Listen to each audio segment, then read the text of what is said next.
こんにちは、レイトです。今回の動画ですね、WPL の動画になります。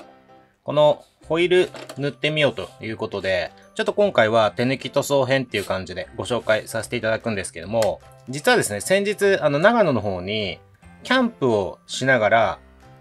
ラジコンを楽しむという、ロケですね、に行ってきたんですけれども、で、その動画はまた別で上がると思うんですけれども、その時にですね、この C34 をウッド社長今回はこれ使っていいですよって言って、貸してあげたんですよ。で、その時にですね、実はすごいスピード出る仕様になっていて、もう超爆走状態だったんですね。で、ちょっとまだ発売はされてないんですけれども、ここに黒いモーターついてるんですけど、この黒いモーターと、この2スピードミッションの組み合わせで、ハイギアの方ですね、スピードが出る方で走らせると、もうバギーかっていうぐらいのスピードが出ちゃうんですけど、その状態で、ウッド社長がちょっと大はしゃぎで走らせていたらですね、今これ、ここ黒いじゃないですか。これ本当はこれがついてたんですけど、これ見ていただくとわかるか、この向こう側が今ちょっと透けてません、この真ん中が。これ真ん中割れちゃったんですよ。もう思いっきり、木の根っこみたいのが地面にあって、で、それすごい硬くてですね、そこに一度ならず3度ぐらい、ウッド社長がもうバッコンバッコンぶつけちゃって、初心者さんなんで、しょうがないですけどね。で、気づいたらもうこんな風に走るときに、このタイヤがもう、すごいたわんでるような感じで、あれって言って見たら、ここがですね、もうもげてたんですよ。もげかかってたのか。で、ちょっと触ったらボコって取れちゃったみたいな。もうそんな感じで、って言って、これ、ちょっとやっぱり大事な車用車ですので、ウッド社長壊しちゃったんですけど、やっぱりすぐ直さなきゃなっていうので、今回ですね、これもともとこんな感じで塗ってあったので、同じような感じで塗って、ここをですね、ちゃんと直そうかなと。これは、その出先だったんで、応急処置的にこのタイヤだけその場で交換したんですけど、またしっかり直そうかなというところになります。で、その時現場でですね、そっか C34 だったらスペアタイヤ積んでるじゃんって言って、それと変えればいいじゃんって言って見たら、これないんですよ。特に理由ないんですけど、なんかつけずに使ってたんですね、これ。で、そういうこともあるのかっていうので、ちゃんと今回ですね、ここにもこう本来あるスペアタイヤをつけようかなっていうので、ここを修復するための白いホイール1個。で、あとはスペアタイヤ。ここにつけるためのスペアタイヤのためのホイール1個。なので、合計2個ですね。また同じような感じで、この白で塗ろうかなというところなんですけども、せっかくなんで動画で事例紹介としてですね、手抜きパターンでちょっとご紹介させていただこうかなという感じで動画にしました。で、今回使うホイールなんですが、こちらですね、V3 ホイールになります。で、これって、色がもう黒しか設定がないので、白にしたいなと思ったら、もうこの黒の成型色、ここに白を塗らなきゃいけないんですけども、今回何が手抜きかっていうと、もうこのサフェーサーですね。ちょっといくつかあるんですけど、今、パッと手元にあるやつで3種類かなあったんですけど、もちろん他にもあるんで、他の白いサーフェーサーあれば、それでも全然いいと思うんですけど、エアブラシお持ちの方は、これで塗っていただくのがいいんじゃないかなと。やっぱりエアブラシだと、塗膜って言って、塗装のその膜の厚さがですね、薄く済むっていうのがあるので、比較的綺麗に塗れますので、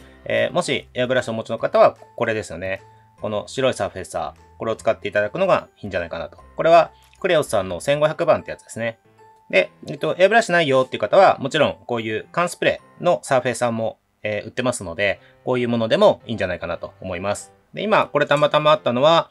クレオスさん、同じくクレオスさんなんですけど、こっちが1000番ってやつで、ちょっと顔料、粒子ですね、が、ちょっと粗め。で、これは1500番ってやつなんで、細かめ。特に理由がなければ、今回のこのホイールを塗るっていう目的であれば、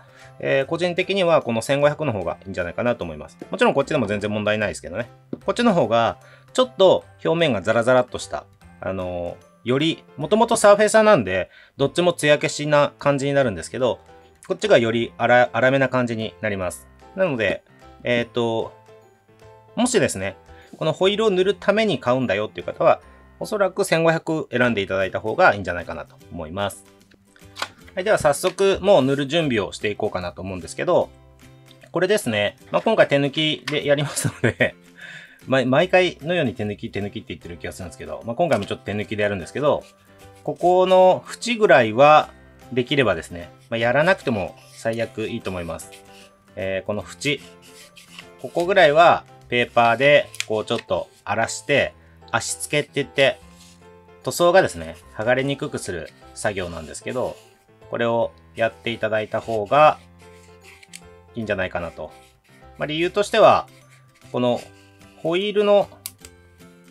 ここの縁って最終的にタイヤを接着するじゃないですか。要するに接着面になるので、そこの塗膜ですね。今回の場合はこのサフェーサーを拭きますけど、それがこうしっかり密着してないと、ここですよね。ここがこう簡単に、これ今もう接着してありますけど、こう簡単に剥がれちゃうと困るんで、この辺はですね、ちょっと強くしておきたいなっていう考え方で、その大元となるこの一番成形のプラスチック、このプラも、ちょっとこう荒らして足付けをしておこうかなっていうような考え方になります。で裏側も一緒ですね。この内側か。内側も一緒ですね。内側も、一周ですね。ちょっとこう荒らしておいてあげるといいんじゃないかなと。で今回はもう裏は塗ることすらしないんですけど、こちらはこちらで、接着するときに瞬間接着剤ですね。の、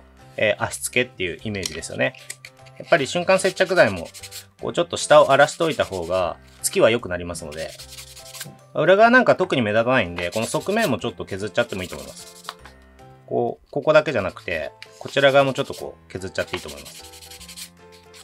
でさっきの車体も実際こっち側塗ってないんですよ。内側塗ると、内側を白く塗っちゃうと結構思ったより目立つので、僕は塗らない派っていう感じなんですけど、この黒いホイールの成型色のまま内側は残しちゃいます。なので今回はこっちだけ塗るという感じですね。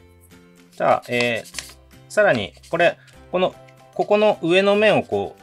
一周さっき削ったんですけど、さらにちょっと面取りみたいなイメージで、ちょっと斜めに少し削っとくというか、こんな感じですね。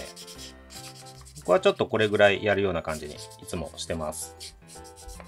はい。で、あとはもうこれ塗っちゃうんですけど、塗る前にですね、もしちゃんと真面目にやりたいなという場合は、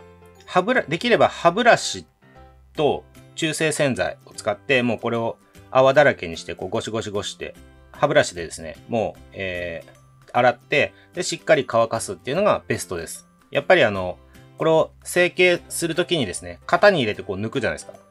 でその型から抜くときにですね、どうしてもここに剥離剤っていう、型から抜けやすくする、薬品がですね、こう残っちゃったりとかっていうのがあるんで、油分みたいな感じですね。それが残ってると、やっぱり塗装のノリが悪くなってしまうので、できれば歯ブラシと中性洗剤でしっかり洗って、しっかり乾かすと。ただ今回ちょっと手抜きパターンなんで、これも、そんなことやっちゃダメだよっていう人いるかもしれないんですけど、僕はあんまり大きな問題発生したことないんで、もうパーツクリーナーでいっちゃいます。こういう一般的な、パーツクリーナーですね。これで、こうもう拭いちゃいます。多分、これ個人的な、あくまでこう個人的なやり方なんで、ちゃんとやる場合は、ちゃんと中性洗剤で、食器洗うやつでいいんで、洗剤でしっかり洗ってください。僕、このやり方で、塗装が思いっきり剥げちゃった、みたいな、今までないので、ちょっと、手抜きでやるときはこうやってやっちゃうんですけどね。特にラジコンのホイールって実際走らせるので、走らせてるうちにどうしても塗装が剥げたりとか汚れたりとかするんで、そんなにこだわってやらなくてもいいんじゃないかなっていう風に考えてます。はい、これで1個下準備ができたっていう感じですね。でもう1個も、今回2個塗るんで、もう1個も同じようにやります。はい、これで下準備ができました。一応パーツクリーナーしっかり乾くのを待って、塗装ですね。塗装しちゃいたいと思います。で、今回流れとしては、この白いサーフェーサー、これを塗ります。で、サーフェーサーなんで隠蔽力って言って、下の黒ですね。黒を隠す力っていうのは、かなり高いですので、で、このサーフェーサーですね。すんごい昔はこんな白いサーフェーサーなんてなかったんですけど、今はこういう白いサーフェーサーっていうのがあるので、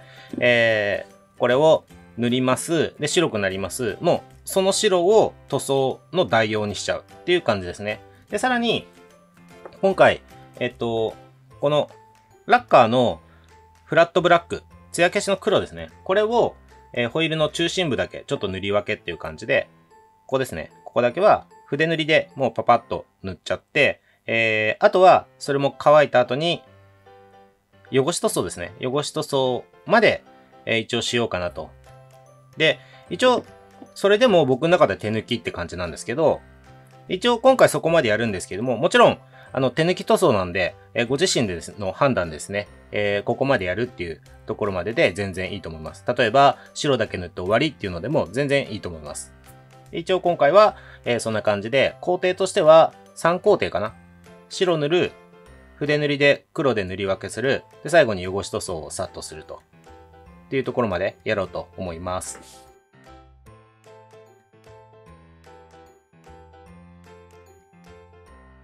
はい、こんな感じで塗ってきました。もうこれが白いサーフェイサーを拭いたそのままの状態っていう感じですね。やっぱりもともとサーフェイサーですので、隠蔽力といって、この下の、今回の場合は黒い成型色ですね。それを隠す力がすごく強いので、普通の白い塗料だと、この黒の上に直接拭くと、下の黒が透けてしまったりとかっていうのがしやすいんですけれども、下の黒をこの白でですね、隠すことができているような感じになってます。でも、これでいいんだという方は、もうこれで完成っていうか、塗装が完了という形にして全然いいと思います。元々の黒が、これありました。これですね。これがこの白になってるんで、もう全然イメージも違うんで、これでも全然いいんじゃないかなと思います。ただ今回は、もう少しですね、まあ、お手軽塗装と言いつつ、ちょっと、もう一手間というか、加える形で、ここですね、この真ん中のところだけちょっと黒く塗り分けてみたいと思います。でも、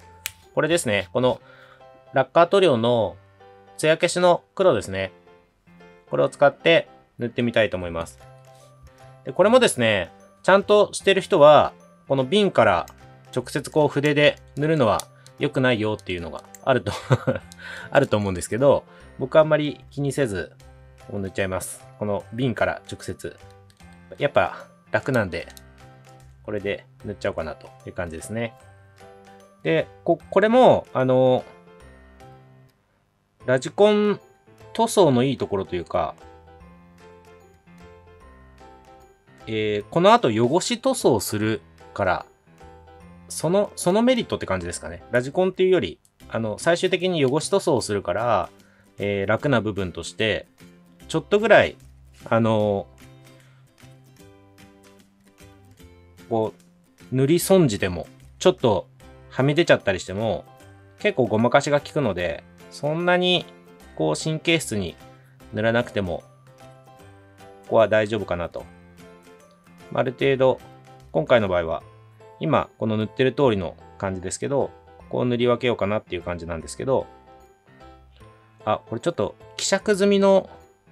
フラットブラックだったかもしれないですね。ちょっとノリが悪いですね。下の白が結構透けちゃいますね。まあいいか。ちょっと一旦塗っちゃいます、これは。こんな感じですね。ここだけ黒くしてみました。で、今、こうちょっとはみ出てますけど、ちょっと染みちゃってますけど、これぐらいは、後で多分わかると思うんですけど、これぐらいは全然大丈夫です。こんな感じで。あと中も塗っておきます。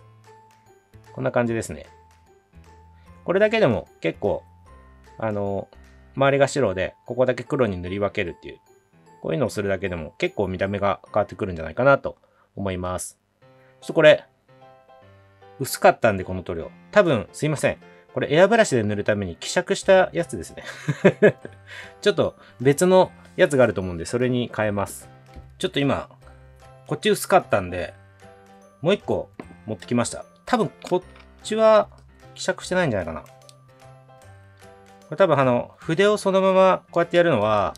ホコリが無駄に入っちゃったりとか、ちょっといろいろ良くないことがあると思うんで、ちゃんとやる場合は、ここから塗料皿に取ってやるっていうのがいいと思うんですけど、真面目にやりたい人はあんまり真似しない方がいいと思います。じゃあこっちもちょっと塗ってみます。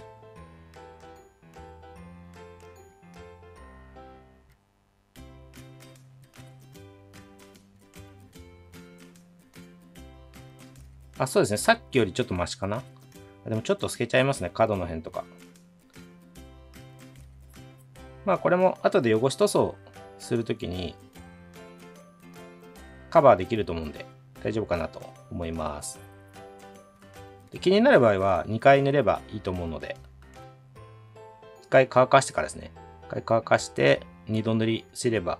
まあまあ大丈夫じゃないかなと思います。はい。じゃあこれで一旦、乾かしたいと思います。これですね、今2つ塗ったんで、これ両方とも一旦乾かしたいと思います。はい、じゃあちょっと、今これ10分15分ほど乾かしたので、もう一回塗ってみます。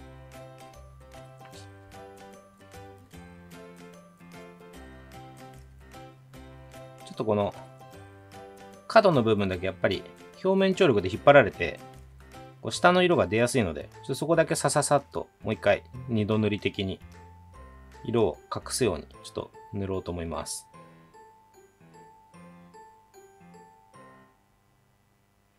これ2度塗りの時あんまりベタベタやるとまた逆に剥がれちゃったりしますよね。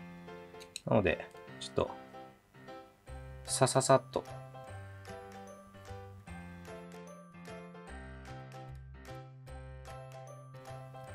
はい。じゃあこれでまた乾かそうと思います。はい。では、ある程度乾かしましたので、ここからもうパパッと汚し塗装ですね、を、してみたいと思います。で、この汚し塗装なんですけど、今までですね、いろんな動画上げさせていただいた中で、まあそれらを見ていただいている方は結構何度か登場してるんで、知っていただいている方もいるかなと思うんですけど、これですね、この、エナメル塗料なんですけど、この2色かな。この2色と、あとちょっとグレーも確か入れてあるんですけど、これを、本当に適当に混ぜてあるやつなんですけど、これを僕はよく汚し塗装するんで、もうこう常備してるっていうか、こういう風にしてあるんですけれども、もし新たにやってみようかなっていう方は、まずこの2色ですね、フラットブラックとレッドブラウン。あとこれ別にレッドブラウンじゃなくても、ただのブラウンでも全然同じような感じになるので大丈夫です。あとは似たような色として、この春レッドっていうやつがあるんですけど、これも、もちろんこの混ぜてもいいですし、あとはこの春レッドは単色で結構サビ表現に適している色なので、これもあると便利ですね。まあ僕は春レッドを使うこともあるんですけど、サビ表現は結構このレッドブラウンの方も使うことが多いです。まあこれは好みの問題だと思いますので、良ければですね、参考にしていただいて、ちょっとサビ塗装やってみようかなっていう方は、この辺の色、春レッド、レッドブラウン、あとブラウンですね。そのいずれかの色を、ちょっと試してみていただくと面白いかなと思います。はい。ではこちらですね、ちょっと塗っていきたいと思うんですけれども、これが結構沈殿してるんですけど、こう、使い分けというか、例えば今回の場合は、下の沈殿しているところは濃くなりすぎちゃうので、上澄みというか、上のちょっと薄い部分を使っていくんですけれども、この辺は本当適当って感じです。まあ、慣れの問題もあると思うので、まずやってみるのがいいかなと思うんですけど、こんな感じで、下に、まあ、ラッカー系ですよね。サフェサーですけど、ラッカー系の溶剤、薄め液を使って塗ってあるものなので、まあ、これはラッカー系と言っていいと思うんですけども、その上にこのエナメル塗料を今塗ってるんですけれども、こう、まず塗ってしまって、で、これを一旦拭き取ると。それがやっぱりやり方としてはすごい楽なんじゃないかなと思います。これ今もうこんな色になっちゃいましたけど、塗ってすぐだと結構こう拭き取るとかなりこう色は落ちるんですね。これティッシュで普通に拭いてるだけですけど、これだけでもだいぶくぼんでるところですよね。くぼんでるところにこの塗料が残って、ちょっとしたこう汚れ表現になってるんじゃないかなと思います。この辺はもう加減なので、こう拭き取りすぎちゃったなっていうところは、またちょっと色を塗って、こう拭いてみたいな。っていうのをこう繰り返しながら自分の、好みの感じになるまで何度か繰り返していただくといいんじゃないかなと思います。まあ、こうちょっと適当に色を置いて、ちょっと拭き取ってみたりとかしながら、なんて言うんでしょう。ちょっと自然なニュアンスというか、が出るところまで、こう何度か繰り返していただくといいんじゃないかなと。で、この時点で、ちょっと濃いめに、さっき下に沈殿して濃くなっちゃってるところがあるっていうふうに説明したと思うんですけど、そこをあえてこう沈殿してる濃いところをちょっと取って、こういうところですよね。さっきちょっと色が薄くなっちゃってたようなところを、これでこうちょっとカバーしておくと、不自然に白い色がこう残っちゃってるようなところをこう隠せるんじゃないかなと思います。ちょっとこんな感じで、一旦、こっちですね。これ今ちょうどいいですね。この左が塗ったやつで、右がまだ塗ってない状態ですけど、こんな感じで雰囲気が変わってくるんじゃないかなと。ちょっと比較していただけるんじゃないかなと思います。じゃあこっちも同じように塗っちゃいます。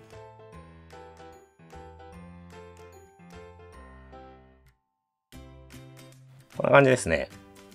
これ今回あくまでもお手軽塗装っていう感じでご紹介させていただいてるんで、もうこんなんでも結構雰囲気出ますよっていう参考までにっていう感じで見ていただければと思うんですけれども、もちろんこれもっとこだわってやる場合は、しっかりですね、もうちょっとこう、なんて言うんでしょう、風合いというか雰囲気をこう出す方法というのは、もっと全然いろんな方法があるんですけど、もう今回は本当に誰でもやりやすい感じで、こんなんでもいけますよっていう、一つのやり方で、参考にしていただければっていう感じですね。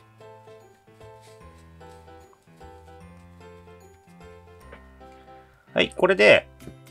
一旦ですね、こう、中央が黒くて、で、本来白いホイールなんだけど、ちょっと汚れてるみたいな、表現をしてみたっていう状態です。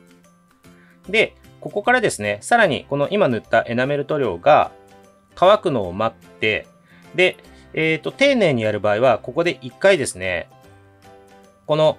一回出た雰囲気を壊さないために、トップコートって言って、クリアですね。で、特に今回のこのちょっと汚れた雰囲気を出すような、場合、この場合のトップコートっていうのは、当然、艶消し、もしくは半艶っていうやつですね、がおすすめです。で、今回ですね、それすらもしないつもりでいるんですけど、もう、このままですね、トップコートは吹かずに、乾燥を待って、あとは、どっちでもいいんです。こっちかな。今回はちょっと合わせないといけないじゃないですか。この元々の、ホイールに合わせないといけないんで、確かこれが春レッドじゃなくて、レッドブラウンで最後ちょんちょんって塗ってたと思うので、ここですね。そこに合わせる形でやりたいと思いますので、このレッドブラウンで、ちょっとしたサビ表現をするっていうところまでで、終わりたいと思います。じゃあちょっと一旦これまた乾かします。はい。では、ある程度乾きましたので、あとはちょこっとだけこのレッドブラウンでサビっぽい表現をして終わりにしたいと思います。これも僕なりのやり方って感じなんで、これが正しいやり方っていうわけでは、もちろん決してそういうわけではないというのを前提に参考までにですね、こう見ていただければと思うんですけど、まず、このエナメル塗料、いわゆる、ドライブラシって言われるような部類の表現になると思うんですけど、僕の場合はですね、これあんまり、もちろん混ぜてもいいんですけど、そんなに混ぜずに、結構この濃い部分だけ、こうすくって、こう塗料皿なんかにこう入れてですね。で、使う道具なんですけど、こういうドライブラシ用の筆っていうのがあるので、こういうのをお持ちであれば、こういうのを使っちゃうのが一番楽だと思います。で、もしなければ、これメラミンスポンジ、100均とかで売ってるメラミンスポンジってあるじゃないですか。お掃除用の。あれをこうちぎったやつ。こういうのでもいいと思います。あとは、最悪綿棒。綿棒でも頑張ればいけます。ちょっとそれぞれやってみるんですけど、まず一番簡単なこのドライブラシ用の筆ですね。これは、こう、塗料をここに取って、で、こう、なんでもいいんで、こういうところでこう、落としちゃうんですね、一回。で、これじゃ全然出ないよねっていうぐらいまでこう、落としちゃって、で、それからですね、こういきなりやっちゃうんですけど、本当は慣れてないうちは、こう、なんて言うんでしょう。どっかで試した方がいいんですけど、ちょっと今回はここでいきなりやっちゃうんですけど、こんな感じで、こうポンポン叩くようにしていくと、あ、これ今ちょっともう、サビっぽい色が乗ったと思うんですけど、こんな風にして、こう、つくかつかないかぐらいの状態ですね。これもちょっとつきすぎぐらいだと思います。こう調整しながら、こうやってやると、ちょっとサビっぽい色がこうついてきましたよね。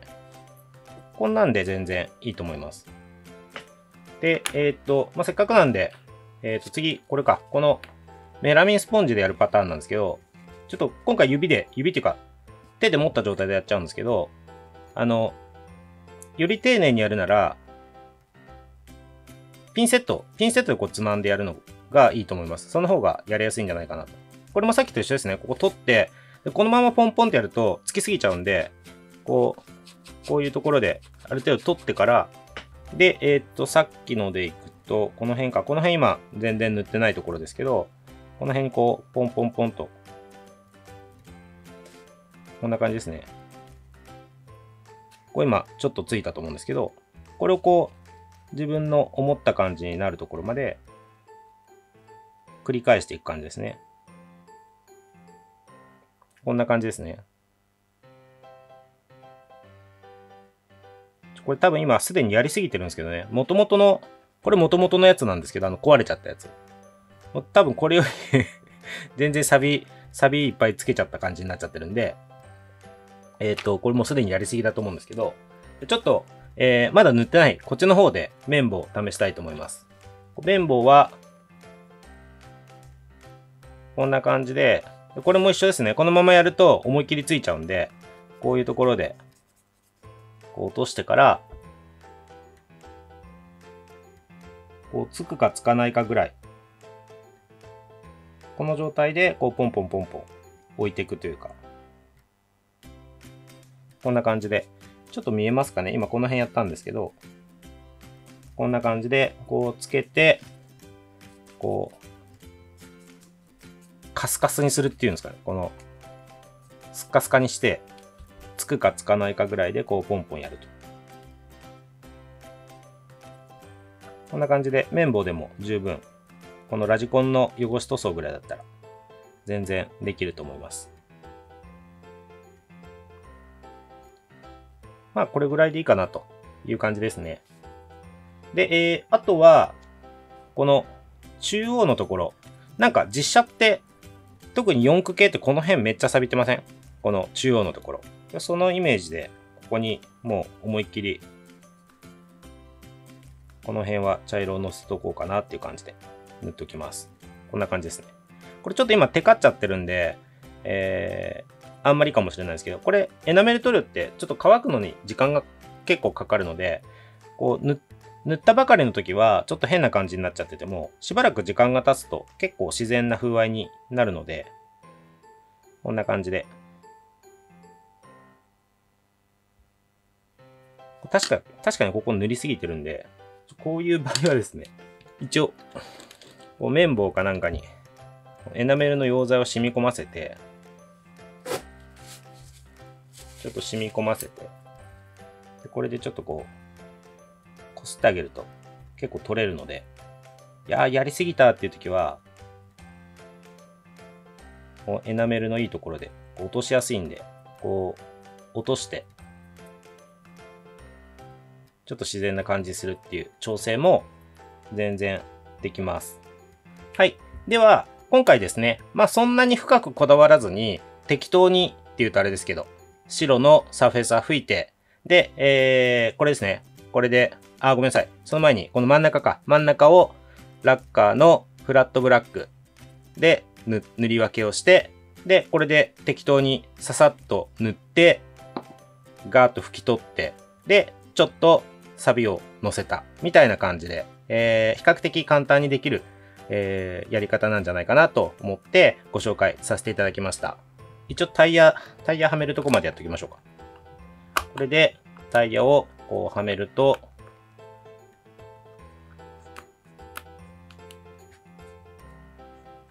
こんな感じですね。こんな感じで結構雰囲気が出たんじゃないかなと。まあ、ラジコンってそんなに近くでまじまじ見るものじゃなくて、結局走らせるものなんで、結構遠目で雰囲気が出てればいいんじゃないかなと思いますので、こんな感じで、良ければですね、ホイールまだ塗ったことないよっていう方いらっしゃったら、こんな感じで比較的手軽に塗れますので、ぜひ試してみていただけるといいんじゃないかなと思います。一応これが、これと変えなきゃいけないんですけど、これは元のホイールですけど、そんなに変わらずにここにこうつければ修理完了っていう感じで言えるんじゃないかなと思います。はい。では今回ですね、ウッド社長が壊しちゃったラジコンの修理がてら、このホイールを塗るというのがありましたので、その作業ですね、ご紹介させていただきました。ではまた何かこういうことが知りたいよとか、こんなこと試してほしいなみたいなのがあれば、お気軽にですね、コメント欄からご希望、ご質問いただければと思います。では今回の動画以上になります。ご視聴いただいてありがとうございました。